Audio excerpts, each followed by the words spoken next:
going to hit record, and if and then we're going to get started just with our presentation.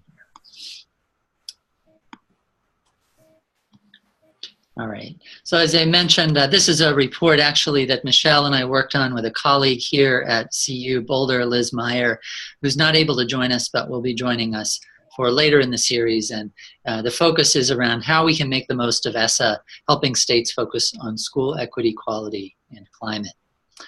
And so just a little bit about the sponsoring organizations here, or collaborations. I am come representing as a co-principal investigator of an NSF-funded project called the Research Practice Collaboratory, where our whole mission is focused on creating more equitable relationships between research and practice. We have before today worked primarily in the areas of STEM education, but this year in response to ESSA, one of our initiatives is to focus on how research practice partnerships can support states and districts with ESSA implementation. And so we began this process with a meeting in San Francisco in November. A couple of people who I noticed are on here were participants in that meeting. And we've begun to develop some follow-ups, and this is one of the follow-ups that's also, I'll say in a moment, part of the NEPC.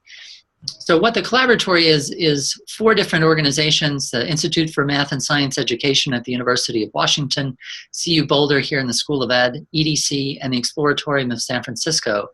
And we work in partnership with a wide range of after-school organizations, school districts, some state-level leaders in STEM education and research institutes to really redefine different ways of relating research and practice. And that includes long-term research practice partnerships, engagements to build research and practice with pressing issues that are current, and also trying innovative ways to disseminate information and relate research and practice. And this would be an example of one of those attempts to do so today. So that's a little bit about who we are, and I'll turn it over to Michelle to talk about NEPC. The National Education Policy Center really engages day in and day out in something we like to call public scholarship, which is taking the best academic research that's out there and making it relevant and useful to people who are in places to make decisions and change. So whether that's policymakers in a state capital, federal policymakers, or superintendents, school principals, teacher leaders, we try and think about multiple audiences as we write and review the research that we publish. We have 130 fellows in institutions all over the country, and they each have different expertise in different education areas. And our goal is really to marshal that expertise so that we can make better decisions. So we actually want to pause right now and give you a chance to introduce yourself. We have about 16 participants, so think about it. Please be brief, maybe spend 30 seconds just telling us a little bit about who you are. I think I will try to call on people. I'm going to stop sharing and stay muted until it is your turn. So I apologize if I'm going to have to use people's handles instead of your actual names, but that's what I'll be able to see here. So we'll start, and tell us just who you are, where you're from, and what your interest in the series is. So let's start with Wendy Rader Kanafals. Sorry if I'm mispronouncing that. Can you hear me? Speak up just a little bit. Okay, yes. I am Wendy Rader Kanafals from Washington State. I'm a lobbyist for the Washington Education Association. And we have just recently had our planning process delayed somewhat so that we could actually have more time to make progress. And so that's kind of where we are right now. We just have a new superintendent of public instruction who will be taking a look at this, and so we're in that process, and that's why I'm interested in this today's session.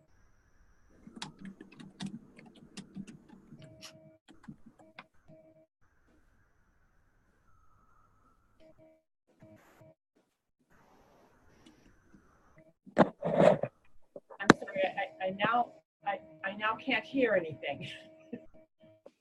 So if you're speaking to me, I'm not quite sure. Yeah, I've lost the sound. Sorry.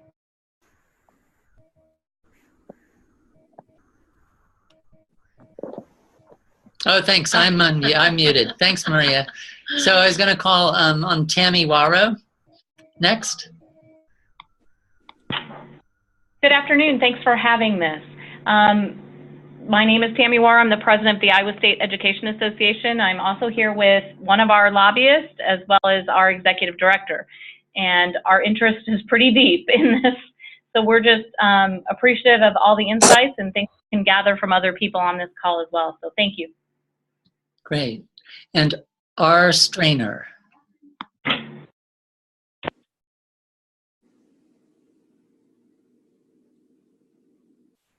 Oh, did I unmute? So R. Strainer? Yeah.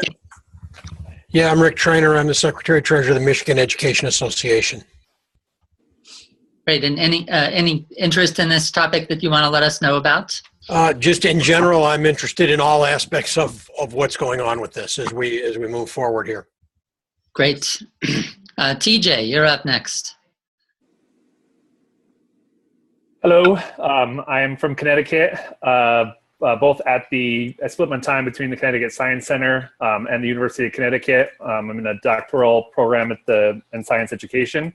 I'm a NGSS nerd, and so I'm looking to see how ESSA, is gonna kind of combine with that. Great, welcome. Brian Duplessis.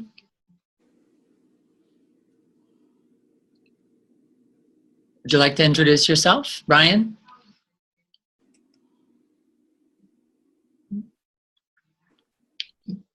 We'll move on about Neil Peterson. Would you like to introduce yourself?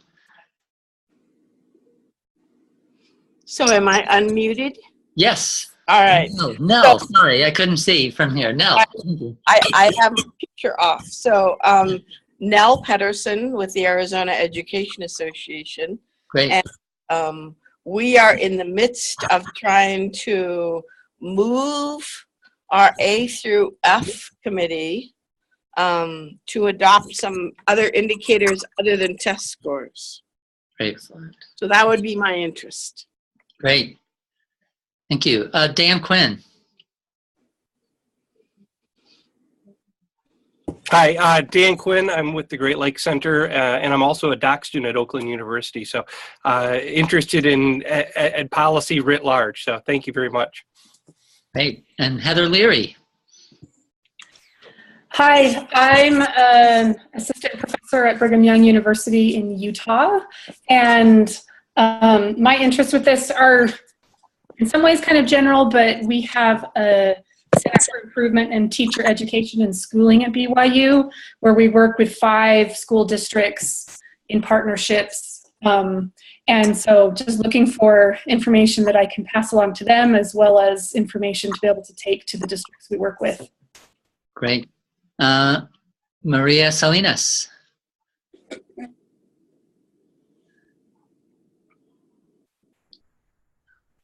Now you're muted. There we go. Yeah, I was pressing the wrong icon, of course. Hi, good evening. Maria Salinas. I am finishing a 5-year run as the dissemination task lead for REL Mid-Atlantic, which many of you are familiar with, and it's funded by IES. In July of 2015, I launched my own firm to continue to work in that space of research practitioner and dissemination. So I have other clients that are also trying to figure out how to get their research out, be it in the health space or education space, and I'm really enjoying that. Great, welcome. Thank you. Richard from Hawaii. Hey, good afternoon, everyone. Rich Cedar from RTI International, and yes, I'm in beautiful Honolulu, Hawaii, where I'd hate to say it, but it is about 81 degrees and very sunny, so don't hate me. We're in the middle of a major snowstorm out here.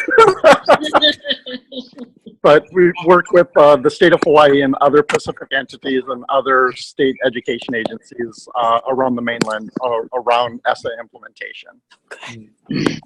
Great. Jen Seplet, why don't you introduce yourself briefly? Jen's a member of our collaboratory team. Hi, as Bill said, I'm a member of the collaboratory team, and I do communications, and I'm going to be live tweeting during this webinar. And anything you all can do on Twitter or your other social media channels to help us get the word out about the next 2 webinars would also be very helpful. So thank you. And we're using the hashtag, 2 hashtags for this one, ESSA, and also one that we've used in the past for collaboratory work, something RPP chat. Tim Parker, please. You want to introduce yourself? Yes, thank you. My name is Tim Parker, and I'm the president of Yeah. Alaska, and I am here in Fairbanks, Alaska. I'm interested in ESSA because we are organizing around ESSA and trying to get the 13,000 educators we have up here in this wonderful state as engaged as possible on this, and looking for the best possible implementation that we can for our schools and our students. Thank you. That's great. Thank you. Welcome. Holt. Sure. Oh, try again. Can you hear us at least? Yes. Yes. Now. Hey, I'm Hol Wilson. I'm here in North Carolina with my research team. I wish you could see.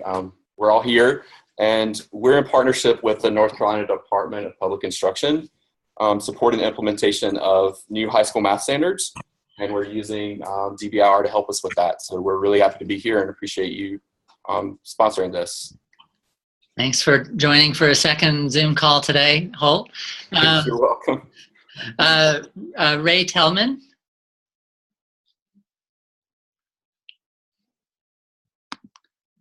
Association in Michigan, we represent urban school districts across the state. Thank you for sponsoring this webinar.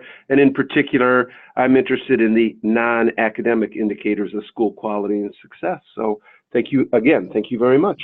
Great. Well, and that's what we'll be focused on. So there's one, Tiffany Clark, also from Collaboratory. Hi, this is Tiffany. I'm a researcher with the Collaboratory and joining this call. And there's a call in, and I'll unmute you. It's if your phone number is 603-918-9076, please introduce yourself. Wow, I didn't know you could do that. I thought I could just eavesdrop. Am I unmuted? Yeah. I work at RTI with Rich Sader, and I just got an email about this, so I just jumped on and tried to follow who's here and what sounds like it's ESSA and the 5th indicator. So my background is with, I'm DJ Crowdy. My background is in the SLDS community, working with states and districts, helping them use their data to do things exactly like what's requested in ESSA, including writing some of the language that went into ESSA to allow for expanded metrics and locally determined evidence base with SLDS data. So I'm very interested in hearing what your experiences are from the field and what your concerns and needs and insights are about this. Thank you. Maybe asking you to share later too, if you have some insight. Okay. So that's great. Thank you and welcome to the call. So we'll go back to presentation again and just walk through a little bit of some of the key points in our report. And we also do want to leave some time at the end for your questions, comments, and also from the different states, we're still looking for co-panelists for our March session. So if you are in a state where you all have some processes or ways that you're thinking about this, we're looking for people from the field to contribute, because we always like to have in collaboratory events really voices from research and practice on there. Excellent. Well, we'll move right into talking about this 5th indicator. So as most of you have heard by now, ESSA definitely still focuses on accountability and academic proficiency and growth. And it still keeps the priority and the weight focused on those. But there is this new fifth indicator. Some people are calling it the fifth indicator. Some people are calling it the other indicator. Other people are calling it the non-academic indicator. But it allows and requires for the first time measuring something that has to do with school quality beyond the academic proficiency and growth indicators that have been measured in the past. So we really see this as a new opportunity. It's not a panacea. We know that it won't open up the doors to everything, but we believe that this is a really amazing opportunity at the state level in each of the states to start looking at educational opportunity. We've looked at educational outcomes and gaps in educational outcomes for a really long time, but this now lets us look at, if states choose to, educational opportunities and the gaps between the resources our students get. So some of the requirements in the law that we really call out in our report and I think are important to think about is there's a requirement that whatever measures be chosen are valid and reliable. And that's kind of a high bar because the way most people think about validity and reliability today is it's valid or reliable for a particular purpose. And I'll come back to this later because the purpose for which many indicators have been developed that people are choosing from right now, they've not been used in this context that's like ESSA.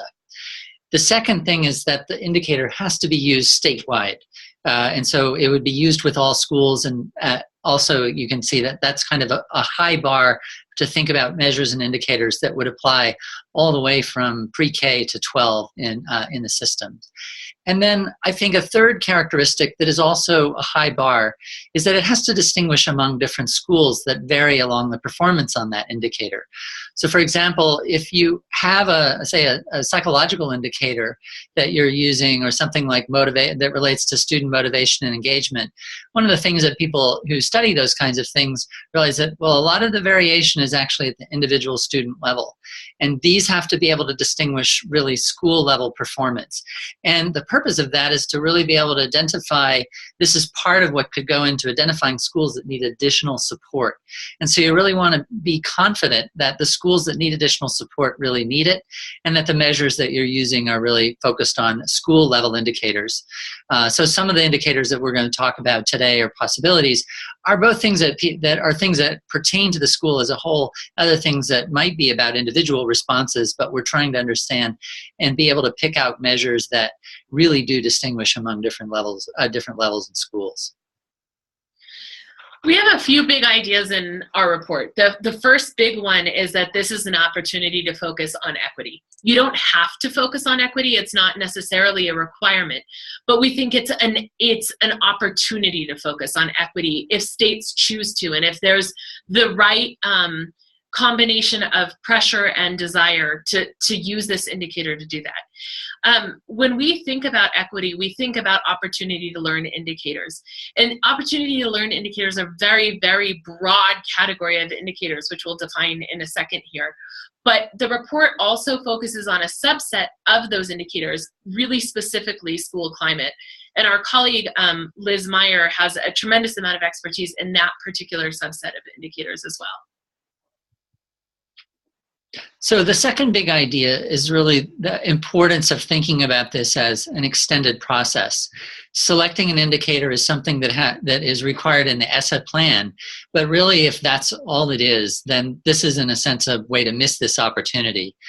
You've got to expect, as it would be the case for any assessment development effort, that developing a valid, reliable measure is going to take multiple iterations, multiple cycles. This is true even for existing measures. Again, validity pertains to the purpose for which something is being used. And so many of the indicators that exist in the literature, whether they're psychological or pertain to the social context of schools, they've not been used in an accountability context. As we know, one of the things that can happen is that those can have unintended consequences. Some of this process has to be to study the effects. So what happens when we do deploy this? Are there things that are perverse incentives created? One of the things that I think people really appreciate now, and maybe not so much at the beginning, is that when NCLB created categories of proficiency and created a sort of incentive to have 100% proficiency, and states then created these proficiency levels, well, then what that did is inadvertently produce an incentive to ignore many groups of students and to focus on the so-called bubble students. Jennifer Jennings and other colleagues have studied and documented just how this happens and plays out and is played out in schools. Well, it's likely that, you know, even with the best intentions and even the best equity-focused indicators, there are going to be some unintended consequences, and it's really important to really think about that. A second dimension that's kind of, that I think is really important is to consider, does what you get out of this indicator provide actionable information for a school? If you ask a question about a student perception, it's just something about what they, you know, do I like school? That does tell them something about the bonding or something to the school, but it's not really clear what the school can do for that. If I ask, you know, does your teacher give you feedback routinely on your work? That's something that is a little bit more actionable. So think about how detailed these measures need to be in order for a school to have some intuition or direction about where they want to go next if they are performing low on that indicator. So think about that as a key criterion for what you want to learn through the process of designing and using indicators. So getting into this idea of what are opportunity to learn indicators, what count as opportunity to learn indicators. I think what's really fascinating is that if you go back to the original Smith and O'Day paper that led to the standards movement, opportunity to learn indicators were meant to be a third leg of a three-legged stool. So they talked about setting high standards for students to reach them, then having assessments to measure students' how students are performing on those standards, but there was always meant to be this third leg of the stool, and that is measuring whether or not all students have equal and equitable opportunities to access the rich learning that's going on based on, you know, the rich standard-based learning that's going on. So this notion of being able to bring opportunity to learn standards into an accountability system is actually, when you go back to how an accountability system was really originally conceptualized back in the early 90s, was always meant to be part of it. If you want to think about it at the state level, it lets you understand differences between your districts, between your schools, and also differences between the states. As much as it can identify schools that need extra intervention, it also could be a way to start identifying best practices across the state. So I want to give one example. So one of the categories within ESSA is educator engagement. That sounds really broad. Again, pushing on what Bill was just talking about. You've got to operationalize that and make it specific. So say educator engagement you measure as professional development opportunities for teachers. That could be PD given in school. It could be induction programs. It could be professional learning communities, and measuring the kinds, and not just the number of PD hours spent, but the kinds and the quality of professional development available at schools. So though the category is super broad, the idea isn't, and Bill and I want to be really clear, the idea is not to measure every single opportunity to learn.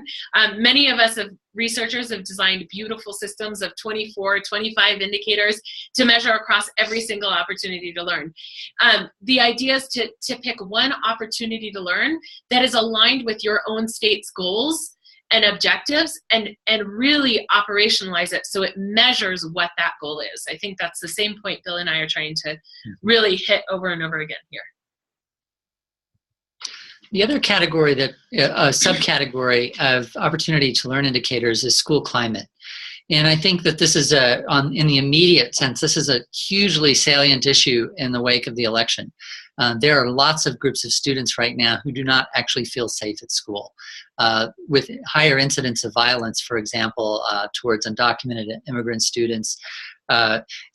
Just to name one example, that's the immediate. But in a longer term sense, a young person's perception of safety in the school, a sense that they belong, these are issues that are of great importance for LGBTQ students.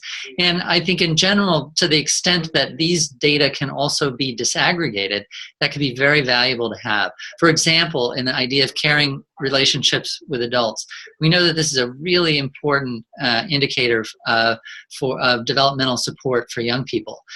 What if you are able to bring to the system the fact that, say, African American students in your state or in your school really feel like they don't have strong, caring relationships relative to other groups?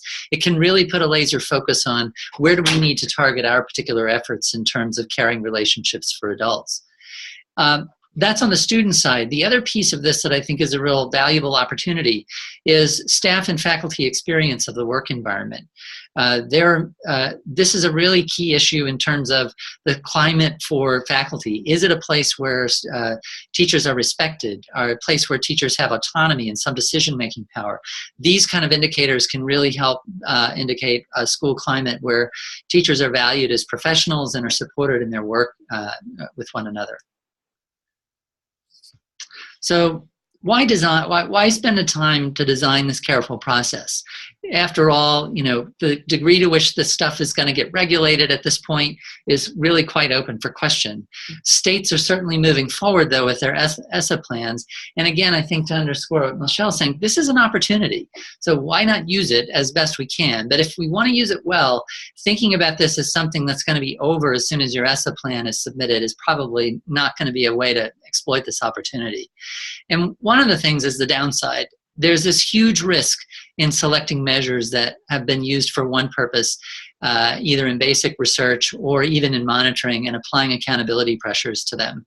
And we've seen that. We actually know, we have a lot of sense or knowing about how that can happen. Some of the indicators in particular that have been used and are been proposed to use could have some unintended consequences of blaming educators or students when the purpose is to guide equitable school improvement. I think one of the things that's been very appealing to people is the measures of grit, for example, student persistence. And part of what's problematic about that is both the purposes for which they've been used. Some of the people who developed that idea think it's a really bad idea to incorporate these into accountability systems. But they also have just yet another way that they label students as in a deficit way.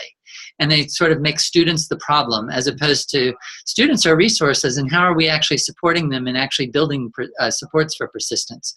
So if we want to focus on guiding equitable school improvement, better to support, better to be measuring what are the supports for helping kids become more persistent in their schoolwork, and rather than actually just measuring student persistence. The other thing to say about a careful process is that it should be collaborative. And there's some benefits to that. For one, it really builds the buy-in of various actors in the process. Again, to the extent that this does or doesn't get regulated, if you really want people to care about this, having a collaborative process that includes teachers, educators, community groups, students, other people in the process of defining them, that's really important. You wanted to jump in? Yeah, I just think a lot of my work is on family and parent engagement and meaningful family and parent engagement.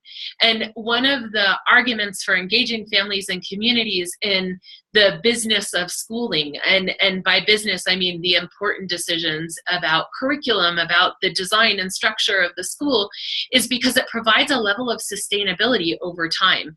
So we know school superintendents in the best cases, particularly in urban school districts or large school districts, turn over every few years. Your community is going to stay there and is a resource. So if you get the community engaged in the process of selecting an indicator, you have a shot of it lasting longer than a particular initiative or a particular political moment. So I think it's interesting that data on some level, I've seen in my years of working on indicator systems, that data can really be this neutral ground to bring multiple different sectors together to say we're all going to target our work towards this thing.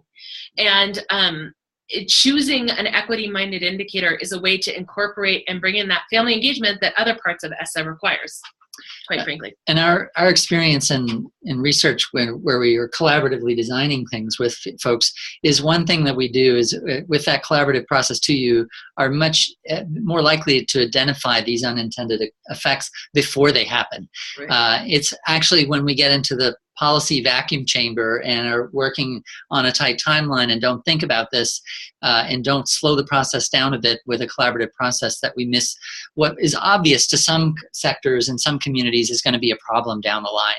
And so why not do that before you have gone down a path too far, and really bring the stakeholders together to be thinking proactively about some of the possible unintended consequences of your indicator choice. So just to underscore, a good design process is one that involves diverse stakeholders in the process. It's iterative, and we were talking before we got started, it's not just iterative, it's probably ongoing, meaning it's not going to be even done in 2 years. You're going to get to a place in 2 years where you feel good, but then you actually want to have this be something that is continuously evolving. And I know that's often the vision for things like standards, but in practice, what ends up happening is more the politics interferes and changes things, but we don't get this going. So, and part of that process too has to be involved in collecting data on the effects and uses, and that's actually, from a validity standpoint, part of the validity argument that you develop for these is, hey, when people have this data, they're able to use it effectively and improve results. So some of those criteria that we think are really important is, we have to meet the standard of the law, which is, can we meaningfully distinguish the performance of schools? And we think that's really important with respect to equity considerations. And so the examples that we've highlighted today and in the report really emphasize that. Do they lead to holding schools and districts as opposed to individual teachers and students accountable? Like, is the unit of accountability aligned with where the law is, which is really more on the school and district side? So. Yeah. And then, can a school improve the measure? And this is actually kind of a hard thing. There are many measures, especially ones of psychological nature, that measure traits that don't change easily.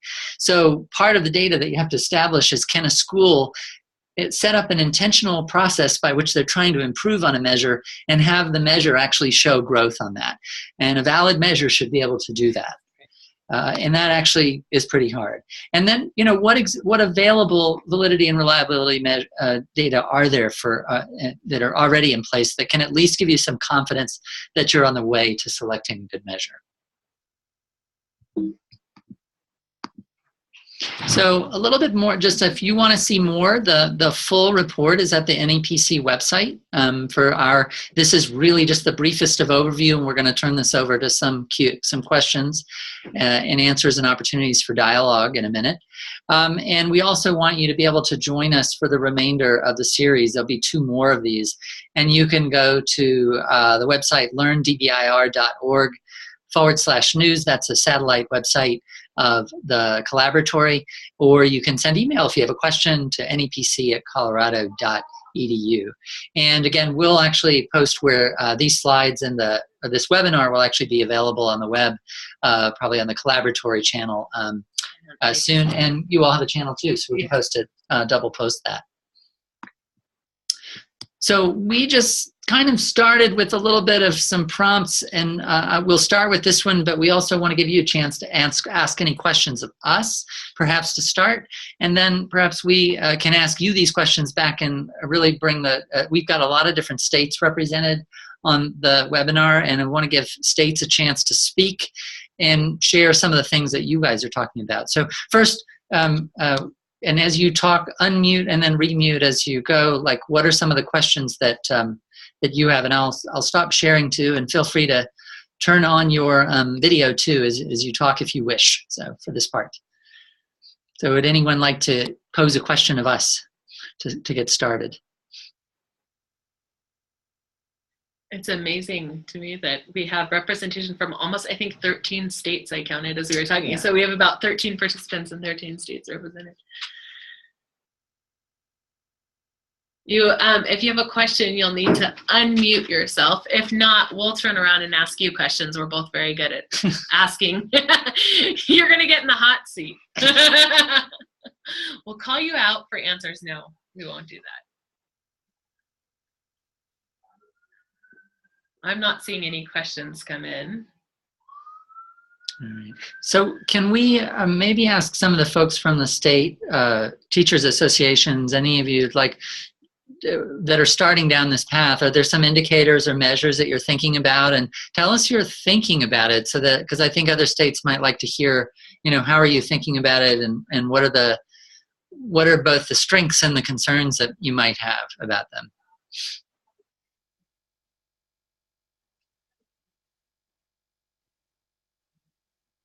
As researchers who are working with multiple different states, right, so fielding phone calls from states all across the country, I think it's really interesting that, the benefit of this is local control, and that we get to evolve, and each state gets to pick something that's meaningful for them.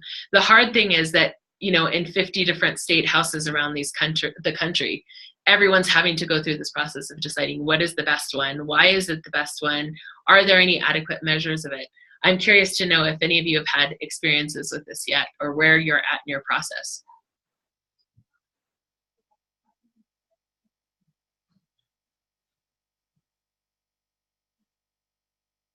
Silence. Or you could tell us that you haven't begun thinking about this in your ESSA plan.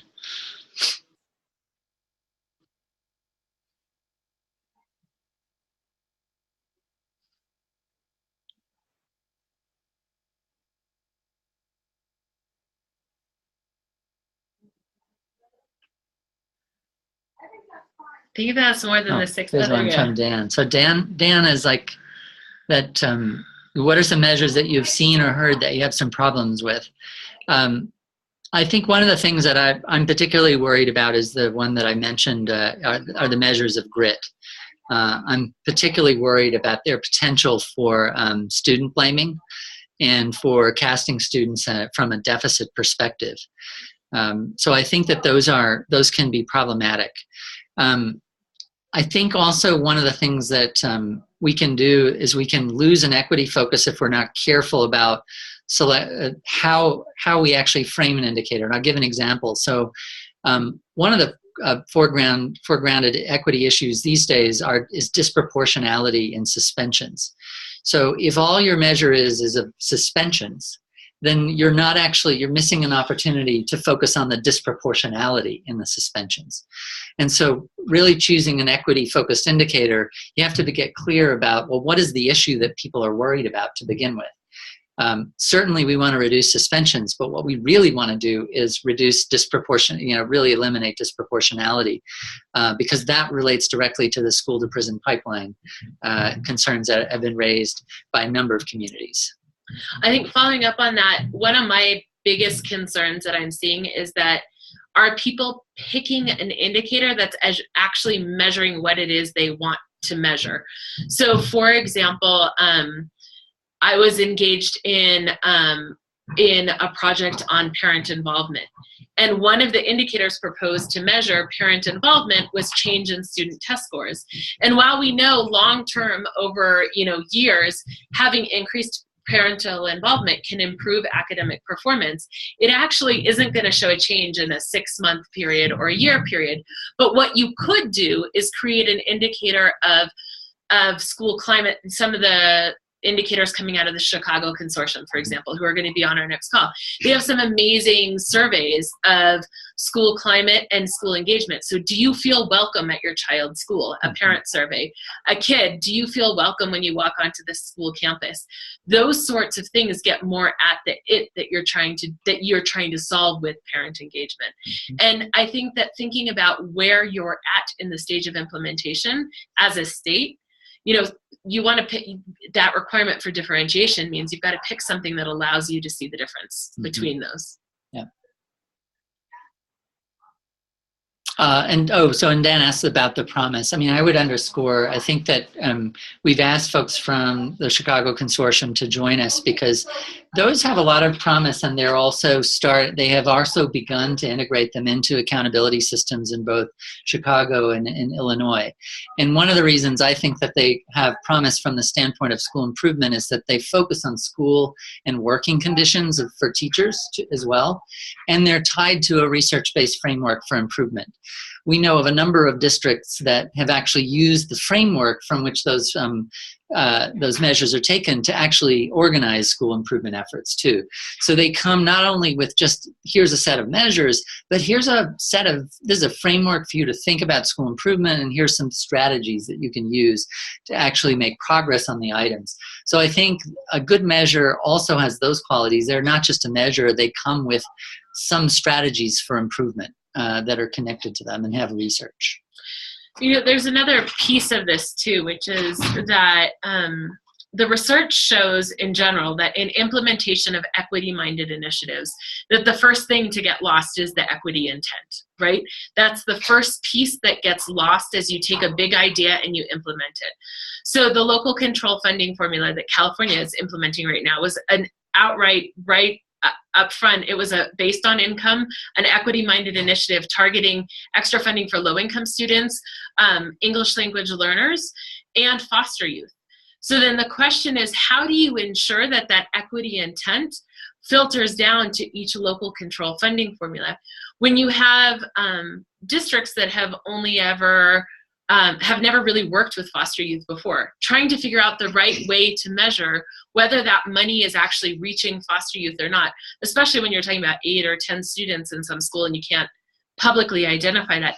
How do you do that? And so I think it's a lot of you were talking about you're in positions at the state level working on selecting indicators or not. And I think I would urge you in those conversations to continue to engage multiple voices and multiple stakeholders so that people can say that's going to work and that's not going to work. Somebody who's worked on foster care, for example, for 20 years would have a much different perspective of this is the right way to measure that versus this is the wrong way. And Dan had a question too here about potential of research practice collaboration partnerships under ESSA. So I think in the broader frame, and one of the things that was the impetus for our meeting in San Francisco around and the collaboratory sponsored with support from NSF and also William T. Grant, we really think partnerships have this role more broadly around the evidence provisions of ESSA. There are so many provisions around either adopting or adapting, implementing, or in some cases even developing evidence-based programs. And having a longer-term relationship with research partners, usually it's not going to be one, it's going to be a group of people with broad expertise, can really support ESSA implementation over the long haul. So that's more on the implementation side, and I think those are both SEA level collaborations, but also district level. One scenario for the current context that we're talking about that we're developing as part of the collaboratory might be a spin-off from one of the ESSA state committees. So here in Colorado, there are a set of there's a hub and there's a set of spoke committees. So, and those spoke committees in many states are comprised of educator groups, parents, teachers, district level administrators, and usually some university faculty and leaders. I think the idea of one way to think about this is, can you make that a more permanent arrangement? Can you make this a long-term collaboration? For the ESSA indicators, can you assemble a group of people with expertise in assessment, with expertise substantively in the indicator that you choose? And to think about a 2-year process of some way of developing your indicator, developing research on it, and testing it and revising it. So I see these, I think most states have these kinds of committees, and so thinking it as a spin-off process might be a way to really leverage the momentum that states have already created around ESSA. Richard, I'd be interested, I'm seeing in the notes, I'd be interested in hearing more about how you have found chronic absenteeism to be as an accountability measure. Has it been working? Do you think it's been capturing the engagement that people were hoping it was? Could you tell us a little bit about just the experience? Yes. So Hawaii started to use chronic absenteeism at the elementary school level as part of their race to the top, and I think that's going to continue into their ESSA plan. And it's now being expanded to the middle schools and the high schools. So the elementary schools, there was a little bit of hesitation at first when it was implemented. They weren't quite sure how they could, move the needle. But over time, after a couple of years, principals, teachers, they sort of got an understanding of how to use this as a measure of engagement, how it actually does relate back to academic achievement. The middle school principals and high school principals now, for which this is now expanding, are going through their own bit of rebellion, thinking that they can't move the needle. And, the conversation with the state and, with us, with some of the educational stakeholders is, okay, so what would be an alternative? And, during Race to the Top, the educator evaluation system incorporated the tripod survey, which has a lot of different, measures around engagement. Ultimately, it was dropped from the evaluation system for teachers and for principals, mostly on the grounds that, okay, so we get a measure of what's happening around climate and things of that sort, but it wasn't entirely clear what teachers or principals could do to move the needle. And so even talking with Ron Ferguson from Harvard, who developed the tripod survey, just point blank, he said, I don't know, like we're not exactly sure what it would take to move from a 4 to a 5, for instance.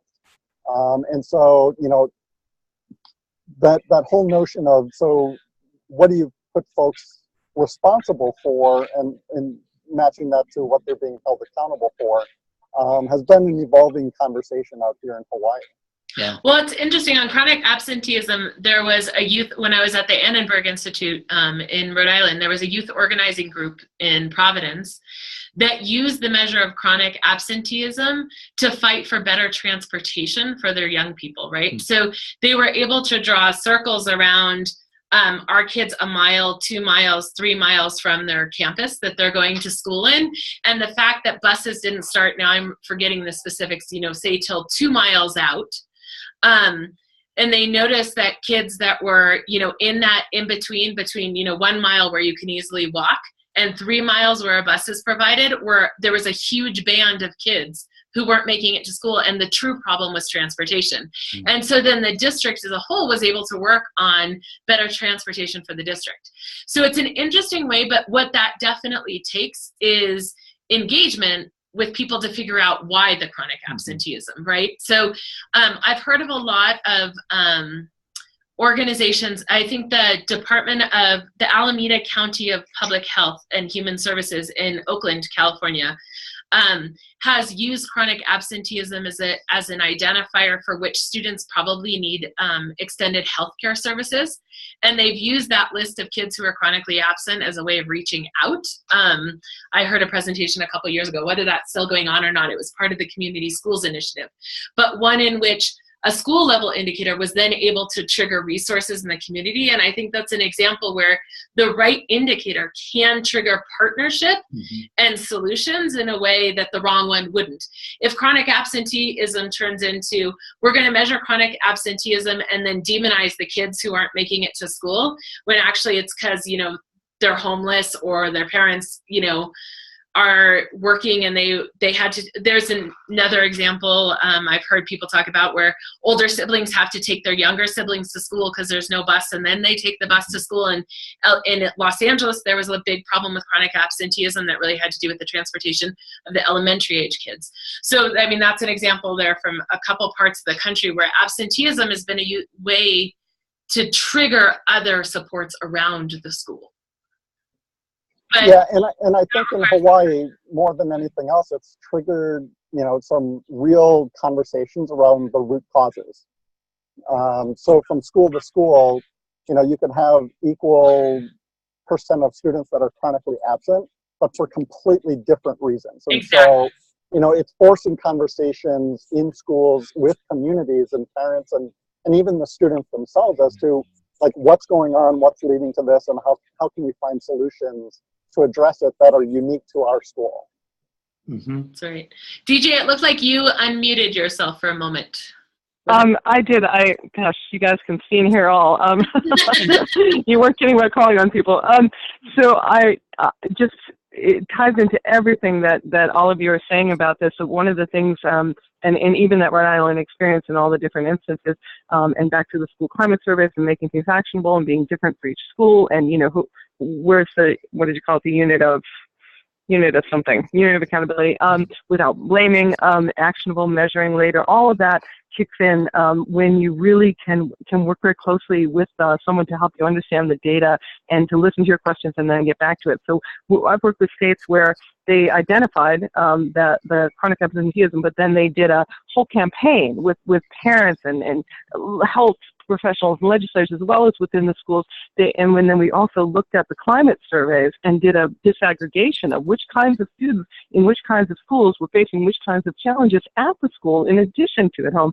So just like you mentioned about trans students and students of different races and even gender and different things, and we were able to sort of break that out and look at its link to however absent you were in one year, you were more absent in certain schools in the next year if you didn't feel like you had certain supports and you felt like you needed them. So instead of just saying, these parents aren't getting their kids to school, or, so they talked to everybody, but it took a lot of, and got everybody involved and in a very supportive, here's what we can do. We're not just finding out who to blame for the kid not being in school, but they looked at causes and then effects, and I showed the benefit of the absenteeism increasing at all ages.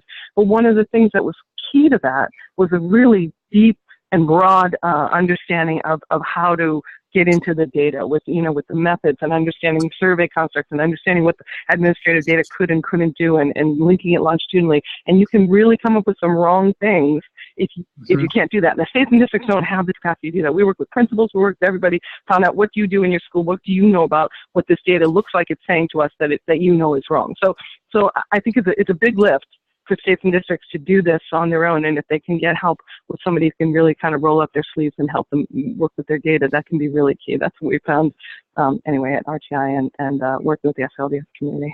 Yeah, and great argument for those long-term research practice collaborations. And I think... Yeah. Sorry, the only other thing I would say about that is you mentioned before, some of those are for later, and that's true. The long term and the later, we'll be reflecting back. But this kind of thing is kind of a quick turnaround. As you design the measure, what do you want to be able to do with the measure? You need to be able to understand what your data can and cannot tell you so that you design a good one straight from the outset. And, so it's a long term, but it's also kind of those quick turnaround, responsive, collaborative arrangements that can really help. They're really key right now. Right, and it's kind of an answer. So Nell's got a question in there around, so if measuring chronic absenteeism is, I'd be interested in how to develop from the more positive incentive model rather than just a hammer for students without interventions. I think part of it is looking at this as more than just selecting an indicator. That's, ESSA says we have to select this indicator and build it into our accountability system. I think really reframing this as a task of building a process of selecting one, implementing it, studying it in a partnership that's longer term, looking at, and also including the intervention piece with that. Like, I think Richard's got it's great with Tripod as an example. It's like, is there a set of resources, before you select this, is there a set of resources we can do that will move this outcome measure in a positive direction if we implement those resources, or we provide those resources or implement those supports? That's part of the research that has to go into it. And if all you do is see this as I'm selecting an indicator for my state, then it can always go afoul. It's less likely, I believe, with a broad coalition that has broader set of stakeholders involved, to go off the rails. If you also all think of the support as intrinsic to the accountability system itself, too, not something that's an afterthought that you're going to design later. Think about it now. So, and it's in the best case scenario, if you're in a situation, it's hard to build a broad coalition at the state level unless you're in a state where there's already an active broad coalition of actors. But I have two different examples that are popping into my head. One, again, is the local control funding formula in California and the coalition that came around to pass the legislation that has 8 different criteria and indicators. And now that ESSA came along, they're able to use what they were already doing in the local accountability plan into and adapt into the federal legislation. And there's already this buy-in. And then there's, at the local level, at the different districts around the state, there's different coalitions and groups that are ensuring fidelity to the equity intent of the legislation. I think another example that comes to my mind is the Children and Youth Cabinet in Providence, Rhode Island. They really worked together to identify 4 or 5 indicators. I think they started off with 1. It was actually lead poisoning was the initial one, and then they moved into 4 or 5 different other indicators. And what it is it's engaging in a statewide process with your colleagues to say, let's choose an indicator together, and then who's going to be in charge of the follow-up, right? Often those of us who are involved in creating policy ideas or creating the research behind the policy ideas then step back and say, okay, then we'll just measure implementation after the fact. And I think this, I mean, it's the whole model of being engaged over the long haul. It's appropriate for different people to take on lead in different parts of the process. So having other folks buy in on whichever indicator you have gives you hope that it might be able to be implemented. Right. And as Nell points out, we realize a lot of states are going ahead, submitting plans and things like that. So some of the train has left the station in your state, at least to the first part. But I do think that it's possible to, where most states are is they're still in the draft and revision phase. And this is a moment to add some of these components into the actual ESSA plan. To think about what will happen as these indicators are implemented, how will we study them and make sure that they're fair and applied well and have the intended effects. I think we're at time here. Yeah, we're just about one more question. Probably have time for one more question or comment that people would like to add.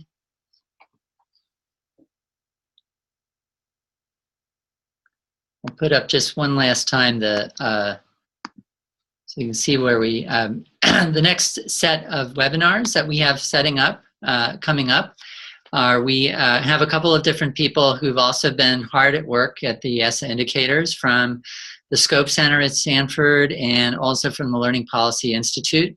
We're going to talk about how to keep equity focal in those indicators. And then we will have folks from the University of Chicago Consortium on School Research joining us, Jenny Nagaoka and Holly Hart. And your state maybe. So we might be reaching out to some of you, and if you are, please email, you can email me at william.penuel@colorado.edu. If you'd be willing to be a guest on that webinar, we would really love to have more state voices on that particular one. So really appreciate that, and thanks for being with us today, and we hope that you will join us for these next 2 webinars and invite your friends and have them come and join us for these next continued conversations. Then you can be like Bill and I and watch the snow as you talk. We like snow in Colorado. We're okay with it. Great. So take care, you guys. Take care, everyone.